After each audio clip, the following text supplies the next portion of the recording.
দিল্লিতে আজ শুরু হয়েছে যমুনা নদী পরিষ্কারের এক বিশাল অভিযান।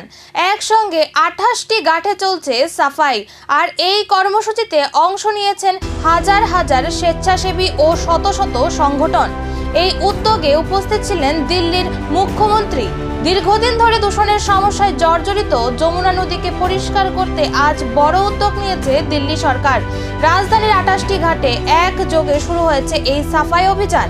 এই কর্মসূচিতে অংশ নিয়েছে প্রায় 500টি সংগঠন এবং হাজার হাজার স্বেচ্ছাসেবী। সবার লক্ষ্য একটাই, যমুনাকে দূষণমুক্ত করে আবারও পরিষ্কার ও প্রাণবন্ত নদীতে পরিণত করা।